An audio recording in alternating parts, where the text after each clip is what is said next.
자, 여러분 안녕하십니까? 한 주간 잘 보내셨습니까? 자, 이번 시간에는 이제 우리 가장 중요한 양도소득세로 하겠습니다. 저희 교재 84페이지가 되겠습니다. 84페이지. 자, 양도소득세. 우리 양도소득세라는 개념은 이거는 우리가 말 그대로 우리가 부동산을 양도했을 때 발생한 그 시세 차익에 대해서 부과하는 국세를 양도소득세다. 이렇게 얘기했습니다. 어, 우리 양도세 공부하기 전에 양도하고 그럼 반대가 되는 개념이 뭘까요, 여러분들? 맞습니다. 바로 취득이죠. 자, 그럼 우리 취득세 한번 복습을 해보면 우리 취득세는 취득 행위를 하게 되면 납세무가 발생이 되죠. 취득 행위. 그럼 우리 취득 행위는 우리가 뭐가 있죠? 원시 취득, 원시 취득이 있고 그 다음에 승계 취득이 있었고 그 다음에 간주 취득이 있었죠. 다만 승계는 유상 승계가 있고 두 번째는 무상 승계가 있다. 이렇게 얘기합니다. 그러면 이때 취득은 유상과 무상을 가리지 않는다는 거죠. 유무상을 다 포괄하고 있다. 유무상을 다 포괄하고 있습니다. 그런데 우리 양도라는 개념은 양도는 어떤 개념이냐? 이것도 양도행위죠. 이때 양도행위는 유상이전만 들어가요. 유상이전. 무상이전은 들어가지 않습니다. 무상양도는. 이런 점에서 좀 차이가 있어요. 취득세는 유무상을 안 따지는데 우리 양도세는 유상양도만 들어갑니다. 이런 미세한 차이점을 좀 정리를 해두시는 게 좋겠습니다. 왜냐하면 좀 혼동이 될 수가 있어요. 아니 유상, 무상 다 들었던 것 같은데 그건 취득세고 양도소득세는 들어가지 아니한다. 이렇게 정리를 해주시면 되겠습니다. 그러면 이때 양도라는 것은 내가 가지고 있는 소유권, 권리를 이전해주는 행위를 말하고 그 이전을 해준 다음에 대가를 받아야겠죠. 돈을 받아야 되는 거예요. 그럼 이걸 우리는 유상 이전이다. 이렇게 얘기하는 겁니다. 그렇죠? 이전을 해주고 대가를 받으면 이전해주고 대가를 받으면 이것은 유상 이전이다. 그러면 이때 양도소득세는 납세무자가 누가 될까요? 납세무자가 거주자, 비거주자. 거주자, 비거주자다. 그럼 거주자, 비거주자인 개인이 부동산을 양도해서 얻는 소득을 말합니다. 그러면 이때 양도라는 것은 여기 보시면 우발적 비경상적으로 돼 있어요. 그러면 반대로 계속적 반복적이 됐다. 계속적 반복적. 그러면 계속적 반복적이라는 것은 매매를 말하는데 매매를 업으라는 거죠. 매매를 업으로 하는 거다. 즉 매매업이 되겠죠. 매매업이 됩니다. 매매업. 네, 매매를 업으로 한다. 이렇게 했었어요. 매매를 업으로 한다. 그러면 매매업은 사업이잖아요. 매매업은 사업이에요. 그러면 사업소득이 돼야죠. 사업소득. 매매는 업이니까 사업소득. 그렇죠? 그런데 거기에 해당되지 않고 그냥 우발적으로 팔면 이건 양도 소득세를 내게 됩니다. 그런데 이것을 구분하는 이유가 뭐냐? 어떤 중요성이 있기 때문에 구분하느냐?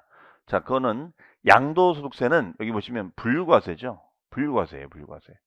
종합과세가 아니라 얘는 분류과세입니다. 종합과세가 아니라 분류과세다.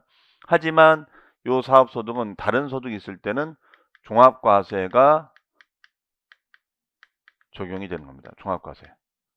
종합과세가 되는 거예요. 네. 그래서 사업소득은 다른 소득과 종합과세가 되는 것이다. 하지만 양도소득은 별도로 분류해서 과세가 되는 것이다. 자, 그런 점에서 좀 차이가 있고요. 그 다음에 얘는 국세니까 얘는 어떻게 되는 거예요? 관할 세무서에다가 갖다 납부하는 거죠. 관할 세무서에다가 갖다 납부하는 거다. 이렇게 얘기합니다. 그러면 이때 신고 납부는 자, 이게 중요한 조항인데 이때 신고 납부는 이렇습니다. 자, 양도소득세는 1월 여기 보시면 과세기한 제도가 있어요. 그래서 1월 1일부터 12월 30일까지 요 1년 동안 발생한 소득을 신고하는 겁니다. 그렇죠? 그러면 이때 부동산을 양도하자마자 신고하면은 우리가 예정신고 이렇게 얘기를 하고 그 다음에 이제 그 다음에 1년 끝나고 나서 그 다음에 5월 달에 우리가 신고할 수도 있어요. 이것을 확정신고라고 합니다. 확정신고. 네. 예정신고, 확정신고. 이렇게 얘기해요. 그러면 예정신고는 언제까지 하는 거냐? 얘는 양도일 기준으로 하는 건데, 자, 얘는 양도일이 속하는 달의 말일, 양도일이 속하는 달의 말일로부터 2개월 이내에 우리가 신고하고 납부한다. 이거예요. 말로부터 2개월 이내에 신고 납부를 하도록 되어 있습니다. 그러면은 만약에 2022년도 뭐 4월 3일 날 양도했다. 그러면 이거는 4월 3일이 속하는 달의 말일, 4월의 말로부터 2개월이니까 6월 말까지가 되겠죠. 6월 30일까지 우리가 신고 납부를 해주면 되겠죠. 그렇죠? 자, 이 얘기입니다. 근데 이제 이때 요 신고를 했어야 되는데 이 신고를 못하면 이제 5월 달에 신고하는 것을 우리가 확정 신고라고 얘기합니다. 그러면 이때 요 신고는 납세지가 있겠죠. 자, 납세지는 주소지 세무서에 가서 신고하고 납부하는 겁니다. 주소지를 납세지로 해요. 주소지를 납세지로 해서 주소지 세무서에 가서 신고 납부를 해줍니다. 자, 그러면 이때는 양도소득세가 얼마 그리고 여기 이제 딸려 붙는 세금이 있을 수 있죠. 자, 딸려 붙는 세금이 있을 수 있는데 여기 딸려 붙는 세금은 우리가 납부시에 있느냐? 없어요. 납부시에는 없습니다. 납부시에는 단 양도소득세가 감면을 받았을 때, 감면 혜택을 받았을 때는 감면세액에 대해서 20%만큼을 농어촌 특별세로 20%만큼을 농어촌 특별세로 부과를 할 수가 있어요. 네. 그러면 양도세가 감면세금이 100만 원이다. 그럼 100만 원에 20% 20만 원이 되겠죠. 그럼 20만 원을 농어촌 특별세로 받는다. 이렇게 보시면 되겠습니다. 자, 여기에 이제 우리가 양도세다. 이렇게 해요. 자, 다시요. 양도세는 1월 1일부터 12월 31일, 네, 요 안에 우리가 양도한 분들이 신고하는 건데, 팔자마자 신고하는 거죠. 그래서 말로부터 2개월까지 이거 반드시 기억하셔야 됩니다. 왜냐하면 이때 이 예정 신고를 이행을 하지 않으면 가산세상의 불이익을 받도록 돼 있어요. 가산세상의 불이익을 받습니다. 자, 근데 이제 확정 신고는 이제 1년 끝나고 나서 그 다음에 5월 달에 하는 거예요. 5월 달에. 그래서 주소지 세무서에 가서 우리가 신고하고 납부해 준다. 이렇게 됩니다. 그래서 납부 시에는 부가세가 없고 감면 시에만 부가세가 있다. 이렇게 알아두시면 되겠어요. 자, 그러면 우리가 양도소득세의 의의가 나오고요. 그 박스에 보충학습에 보시면 부동산 등을 양도하는 과세책에 보면 주체가 이제 법인, 기업이 만약에 자기 자사의 건물을 매각하였다, 토지를 매각하였다, 그러면 이제 법인세를 내는 겁니다. 반면 개인이 양도할 때는 사업성이 있느냐 없느냐에 따라서 자, 주택개발공급업은 건설업, 그 외에는 매매업이다. 다만 사업성 없이 일시적 우발적으로 팔면은 이거는 양도 소득세를 내는 것이다. 이렇게 볼 수가 있어요. 네. 자, 그러면 여기서 이제 그 매매업이냐 아니냐의 판단 기준이 있겠죠. 요것도 제가 설명을 드렸었는데 다시 한번 기억을 떠올려 보면요. 그 매매업에 해당이 없으면 다 양도라고 보시면 되잖아요. 그러면 어느 정도 자주 사고 팔아야지만이 매매업자로 볼 것인가. 자, 요 매매업은 판단 기준이 부가가치세법상입니다. 부가가치세법상. 일과세기간이에요. 일과세기간 안에 1회 이상을 취득하고 and 2회 이상을 판매를 하면 1회 이상을 취득을 하고 2회 이상을 판매를 하게 되면 요거는 사업자다. 이렇게 얘기한다는 거예요. 부가가치세법상 1회 이상을 취득하고 2회 이상을 판매하면 이건 사업자로 합니다. 자, 여기 바로 매매업자의 판단 기준이에요. 여기 매매업자의 판단 기준이다. 이렇게 해석합니다. 그럼 만약에 뭐 요 조건에 해당하지 않다면 예를 들어서 뭐 한 번 취득하고 한 번 팔았다. 이거는 매매업이 아니죠. 그럼 이거는 양도세 신고를 하면 된다 이런 얘기죠. 자, 이해되시겠죠? 네, 이렇게 판단을 하고 있습니다. 자, 그 다음에 이제 양도소득세 과세 대상이 나왔죠. 그러면 어떤 걸 팔아야지 과세 대상이 되느냐? 자, 우리 그동안 과세 대상 한번 쭉 다시 한번 정리해 보죠. 비교해서. 그러면 우리 취득세, 여러분들 취득세 한번 떠올려 볼게요. 취득세는 과세 대상이 열거돼 있었죠. 자, 양도세도 마찬가지예요. 자, 한번 기억을 떠올려 봅니다. 당연히 우리 양도세처럼 토지, 건물, 부동산 들어가겠죠? 네. 토지, 건물 들어갑니다. 토지하고 건물. 그 다음에 준부동산 있죠, 여러분들. 준부동산. 준부동산이 뭘까요? 차량, 그다음에 선박, 항공기, 기기장비. 예. 자, 요 네 가지가 있죠. 요 네 가지의 과세 대상이 있습니다. 이게 바로 준부동산, 그렇죠? 준부동산. 그다음에 여러분들 요 자신 있게 외울 수 있죠. 회 중에 좋아하는 회 무슨 회? 광어회. 빙고. 광어회. 광어권, 그다음에 어권, 그다음에 회원권이 있습니다. 그럼 광어회를 먹으려면은 나무를 깔고 먹어야 돼요. 그렇죠? 광어회를 먹으려면 나무를 깔고 먹어야 된다. 그러면 그걸 우리 뭐라고 할까요? 임목이라고 하죠. 임목. 네. 그다음에 광어에는 자연산의 양식이죠. 그럼 양식어권이 되겠죠. 양식어권. 그렇죠? 그래서 이렇게 우리가 적용이 되어 있습니다. 그래서 토지, 건물, 차선항기, 광어의 임목, 양식어권. 네, 이렇게 되겠습니다. 그 다음에 재산세입니다. 재산세. 그러면 이제 취득한 거에 대한 재산세가 있잖아요. 그렇죠? 그럼 재산세는 우리가 토지, 그 다음에가 건축물, 또 뭐가 들어가죠? 예, 얘는 주택이 들어가요. 주택. 그 다음에 선박, 항공기. 그 뭐야? 토건, 주선항. 그렇죠? 토건, 주선항이 되겠죠? 다만 얘는 과세 방식이 달라요. 과세 방식이 다릅니다. 건물은 건물분 재산세가 있고요. 토지는 토지분 재산세가 따로 나온다 이거죠. 하지만 주택 같은 경우에는 건물과 토지가 통합해서 우리가 과세가 됩니다. 자, 이거예요. 그 다음에 종합부동산세 과세 대상이 있습니다. 종합부동산세 과세 대상. 종합부동산세는 토지와 주택이 있어요. 건축물은 우리가 안 들어갑니다. 토지와 주택만 적용 대상이 된다는 거. 네, 이렇게 돼요. 그래서 우리가 취득세, 재산세, 종부세 이렇게 됩니다. 그리고 이제 임대 관리하다가 이제 처분하는 거예요. 그럼 양도소득세 과세 대상이 있겠죠. 자, 그러면 양도소득세 과세 대상. 자, 과세 대상은 뭐가 있을까요? 보시면은 부동산이 있습니다. 부동산, 토지, 건축물, 네, 주거용, 업무용이 있고, 그 다음에 부동산에 관한 권리가 있어요. 부동산에 관한 권리. 자, 권리 들어가요. 권리.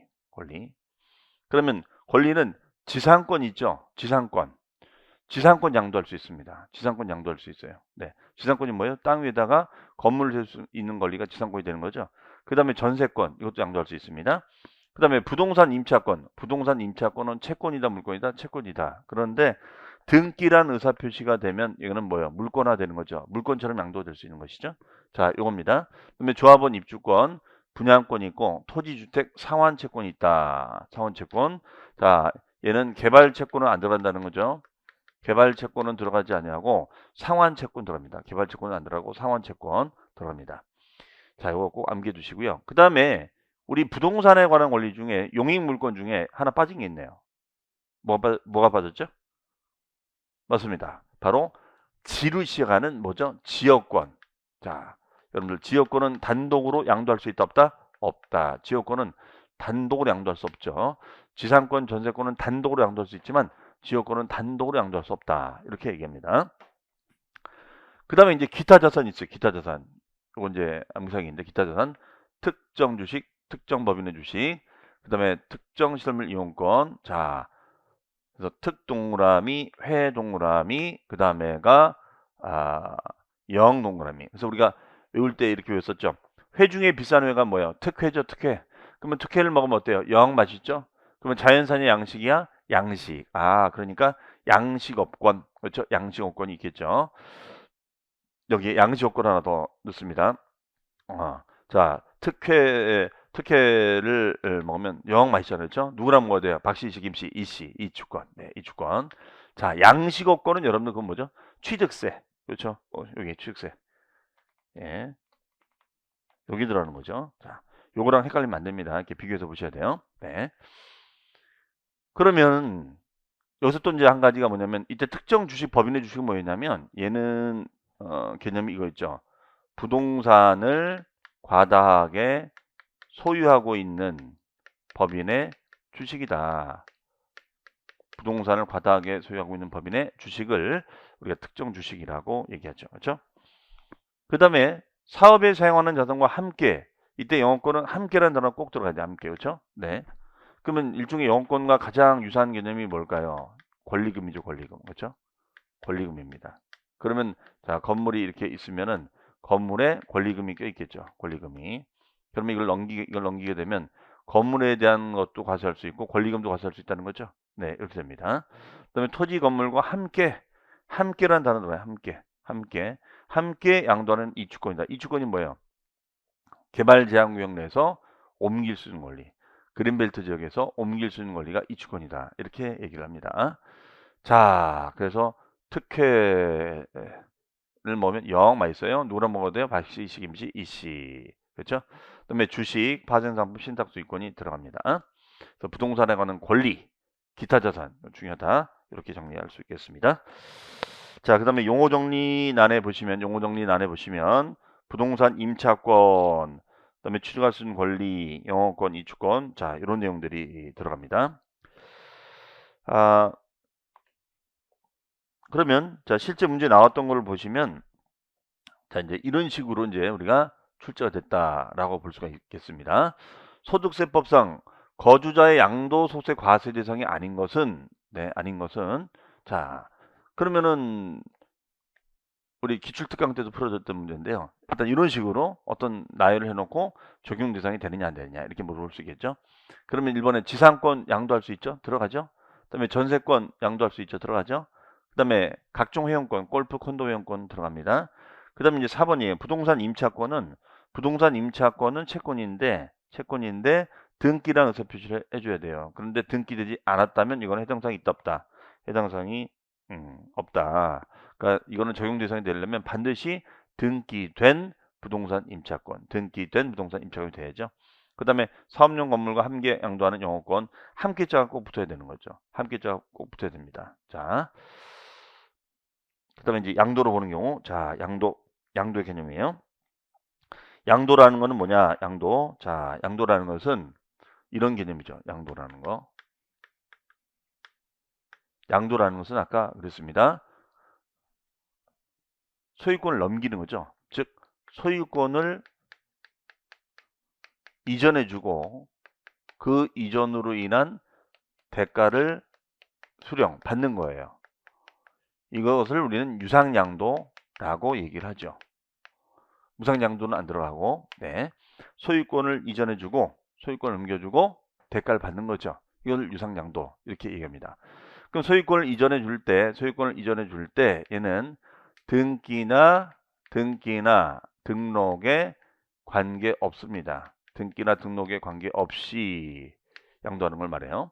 자, 홍길동명의로 등기하거나 등록하는 거 안 따지고 실제로 넘겨주고 내가 대가를 받는 거예요. 실제로 넘겨주고 대가를 받는 거. 이것을 우리가 양도 이렇게 해석을 합니다. 이걸 양도 이렇게 해석을 해요. 그러면 이때 양도의 유형이 여러 가지 있잖아요. 네. 먼저 여기 보시면 매도. 자, 매도는 이제 매매 계약을 말하겠죠. 그럼 이건 누가 내는 거예요? 매도인이 내는 거죠. 그렇죠? 교환. 자, 교환은 서로 이제 바꿔주는 건데 교환은 이렇게 제가 설명했었죠. 자, 이 양도의 개념 중요한데 이거는 외우는 것이 아니라 이해하셔야 돼요. 용어를 보고 왜 이게 양도일까 아닐까 이해를 하셔야 됩니다. 그럼 여기 이제 갑이 있고요. 여기 갑이 있고 여기 을이 있어요. 그럼 갑이 을한테 토지를 주고 을은 갑한테 건물을 주는 겁니다. 건물. 그럴 수 있죠. 그러면 토지를 주고 건물 받으면 이건 양도. 건물을 주고 토지를 받으면 이건 양도. 서로 대가를 받는 거예요. 서로 대가를 받는 거니까 양도다. 그렇죠? 그래서 얘는 쌍방이 모두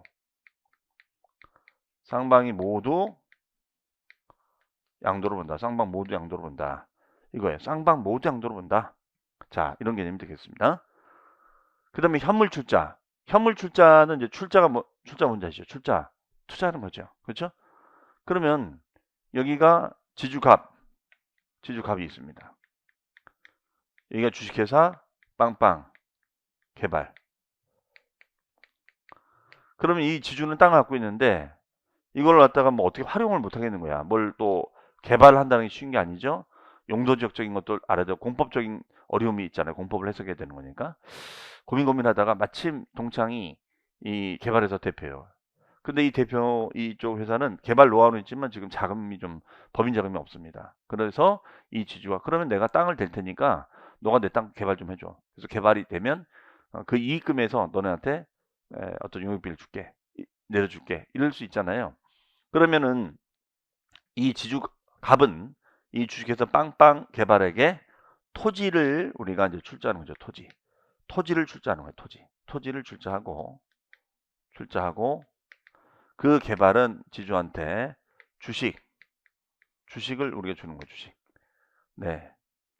그러면 이걸 양도다 이렇게 얘기합니다. 지주는 토지를 주고 우리가 주식의 대가를 주는 거니까 그렇죠? 자, 이걸 양도라고 하는 것이죠. 여기 이것을 우리는 현물 출자 거래다 이렇게 얘기합니다. 그다음에 대물변제. 대물변제는 손해배상 청구를 하는 거죠. 손해배상 청구를 해서 청구를 하고 이거를 대물로 받아가는 건 대물. 물건으로 받아가는 겁니다. 물건으로 부동산으로 대신 받는 거야. 이것이 바로 대물변제다. 손해배상 청구한 것만큼을 물건으로 대신 받아가는 거예요. 이것이 대물변제라고 합니다. 그 다음에 수용은 자발적 처분일까요? 비자발적 처분일까요? 비자발적 처분이죠. 그러니까 이거는 양도로 봐야죠. 그렇죠? 그 다음에 이거 중요한 겁니다. 부담부 증여. 자, 부담부 증여. 이거는 우리가 증여긴 증여인데 채무를 인수하는 그 증여계약을 부담부 증여라고 하죠. 즉 조건부 계약을 말합니다. 그러면 이 부담부 증여가 딱 나오면 일단 그림을 여러분들 연상하셔야 돼요. 그러면 여기는 왼쪽은 증여자 그 다음에가 수증자 그 다음에 증여가액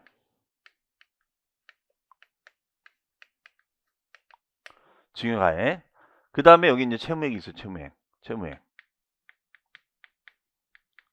그럼 채무액을 인수한다는 의사표시가 있어야겠죠. 이런 계약을 부담부 증여 계약이다 이렇게 얘기합니다. 이걸 부담부 증여 계약이다 이렇게 얘기해요. 자, 증여를 하기로 하고 채무를 인수하기로 해요. 이것을 부담부 증여 계약이라고 정의합니다. 그러면 증여가액이 1억 원이 되는 거고 채무가 3천만 원이 되는 거예요. 그렇죠? 이 상태를 말합니다. 자, 그러면 요 키워드는 이제 증여자 입장이에요. 그러면 채무를 인수하기로 한다. 그러면 결론적으로 뭐예요?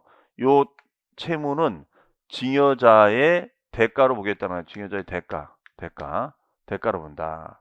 그러면 결과적으로 뭐예요? 이거는 수증자가 증여자에게 채무를 갖다가 인수한다는 것은 3천만 원을 줘서 증여자가 갚나 수증자가 대신 갚아주나 똑같은 거잖아요. 그렇죠? 자, 그럼 우리 세법상은 증여자 요 채무액을 증여자의 대가로 보겠다. 대가로 보자 이거예요. 이거를 양도로 보자 이거예요. 이걸 양도로 보자.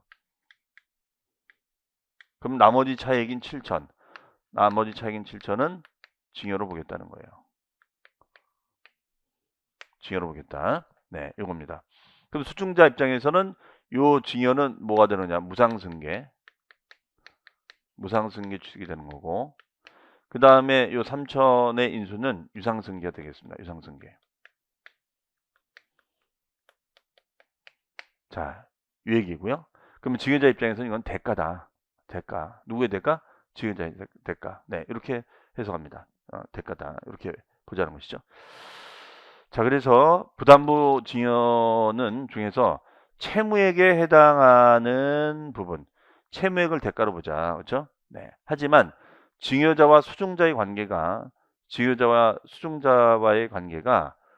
특수관계인, 즉 배우자 간이나 직계 좀비 속에 이런 특수관계이 될 수가 있잖아요. 이런 특수관계이 됐을 때는 의심한다는 거죠. 증여로 추정하겠다. 어떻게 이 채무를 껴서 주느냐? 이거는 채무가 아닐 가능성이 높다. 이렇게 보는 거죠. 그렇죠? 네. 그래서 만약 시험 지문에 배우자나 직계 좀비 속이라는 단어가 있는지 없는지를 보시고 문제를 푸셔야 돼요. 그리고 항상 이 부담부 증여는 요 그림을 좀 생각하셔서 문제를 접근하시면 좋겠습니다. 실제 사례형 문제로도 뭐 이 양도 차익을 계산해 봐라 이런 문제가 나온 적도 있었거든요. 그렇기 때문에 이제 그런 개념을 좀 이해를 하시고 배우자나 직계존비속이 들어가는 거지. 근데 만약에 그러면 증여자와 승자가 형제자매다. 형과 동생, 자매가 아니다. 이런 경우일 때도 모두 증여로 추정하느냐? 아니요. 이때는 얘는 그렇지 않아요. 얘는 모두 증여로 추정하지 않습니다. 그냥 일반 부담부 증여로 봐서 양도로 볼 수가 있습니다. 실제 이것도 사례 문제가 나온 적이 있어요. 여기가 형이고 여기가 동생으로 가정했을 때 이 경우에도 모두 증여로 추정하느냐? 그렇지 않다는 거예요. 자, 그 점 유념하시고요. 네.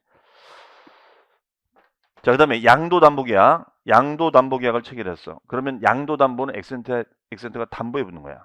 담보 제공이죠. 이건 소유권을 담보 제공 목적으로 소유권을 넘겨주는 뿐이죠. 담보 제공이지 이건 사실상 양도가 아닌 거죠. 그렇죠? 그런데 만약에 이것이 채무를 이행하지 않습니다. 채무를 이행하지 않아요. 채무를 이행하지 않습니다. 그럼 채무를 이행하지 않으면 이거는 담보권 실행이 되는 거니까 이건 양도로 볼 수 있겠죠. 변제 충당된 때는. 자, 그래서 그냥 문제 지문에 양도담보 계약 하면 양도가 아닌 거고 그 다음에 채무를 불이행했을 때는 우리가 양도로 보자. 이런 얘기 되겠습니다.